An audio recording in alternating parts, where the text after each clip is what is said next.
Class faster حصہ غزل مومن خواہ مومن کی پہلی غزل کا 5واں شعر ہے۔ حال دل یار کو لکھوں کیوں کر، ہاتھ دل سے جدا نہیں ہوتا۔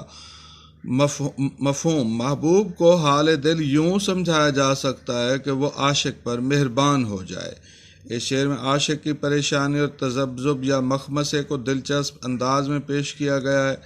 ہجر و انتظار کے عالم میں دل مسلسل ڈوبتا چلا جا رہا ہے اور عاشق اسے دونوں ہاتھوں سے تھامے ہوئے ہے۔ دل کے سنبھلنے کی ایک ہی صورت ہے کہ محبوب کو اس واقعہ کی خبر پہنچے اور وہ ملنے چلا ہے۔ محبوب تک یہ حالت اظہار خط کے ذریعے سے ہی پہنچائی جا سکتی ہے، لیکن خط لکھنے کے لیے دل سے ہاتھ جدا کرنا لازم ہے۔ الجھن یہ آن پڑی ہے کہ دل سے ہاتھ اٹھانے سے دل ہمیشہ کے لیے ڈوب سکتا ہے اور محبوب کو خط لکھ کر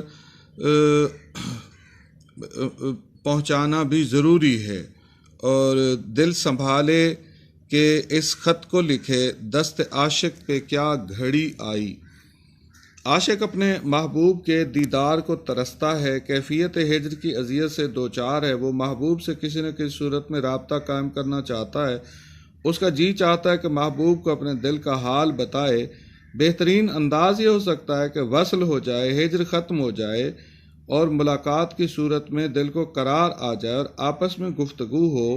ایسا نہیں ہو سکتا تو کم از کم ایسا ہو کہ عاشق اپنے دل کا حال قلم کے ذریعے سے کاغذ کی زینت بنا کر ہی بیان کر دے، تاکہ دل کا بوجھ کچھ ہلکا ہو۔ مگر بے قرار دل سے ہاتھ اٹھانا بھی مشکل ہے کہ خط لکھا جا سکے۔ عاشق کی بے بسی کا خوب اظہار ہے۔ کہوں کس سے میں کہ کیا ہے شب غم بری بلا ہے، مجھے کیا برا تھا مرنا اگر ایک بار ہوتا۔ شاعر اپنے محبوب سے التماس کرتا ہے کہ اگر تو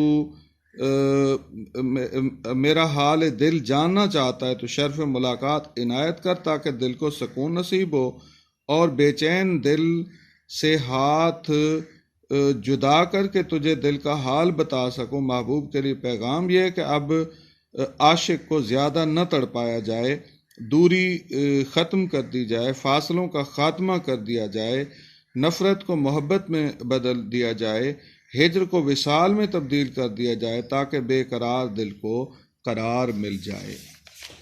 اسی غزل کا آخری شعر ہے: چارہ دل سوائے صبر نہیں، سو تمہارے سوا نہیں ہوتا۔ مفہوم عاشقی صبر طلب ہے اور تمنا بیتاب ہے۔ اس شعر میں بیان کیا گیا ہے کہ عشق میں عاشق کو بہت بڑی مشکلات کا سامنا کرنا پڑتا ہے، اسے بڑے صدمات برداشت کرنا پڑتے ہیں۔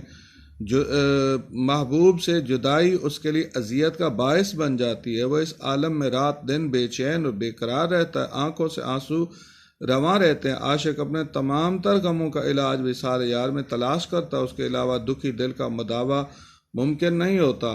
وصل اس کا خدا نصیب کرے، میر جی چاہتا ہے کیا کیا کچھ۔ شاعر اپنے محبوب سے مخاطب ہے کہ میرے دکھی دل کا علاج صبر کے سوا کچھ اور نہیں، مگر اب صبر کا دامن بھی لبریز ہو چکا ہے۔ تمہارے قرب کے سوا صبر بھی نہیں ہو سکتا۔ اے محبوب اب مہربانی فرما اور ہجر کو وصال میں بدل دے۔ اس بے قرار دل کا علاج صبر ہے، جو صرف محبوب سے ملاقات کی صورت میں ہی نصیب ہو سکتا ہے۔ دل عاشق کے دکھوں کا مارا ہوا ہے، ہجر کے زخم اس پر لگے ہوئے ہیں، نہ محبوب ملتا نہ صبر ہوتا ہے۔ مدت سے یہی عالم ہے، بقول میر صبر تھا ایک مونے سے ہجراں، سو وہ مدت سے اب نہیں آتا۔ عاشق کی قلبی کیفیت کا خوب اظہار کیا گیا ہے۔ محبوب کے لیے ایک طرح کا پیام ہے کہ عاشق کے صبر کا مزید امتحان نہ لیا جائے، اس کی حالت زار پر بے پرواہ محبوب رحم کرے، تاکہ بے قراری قرار میں اور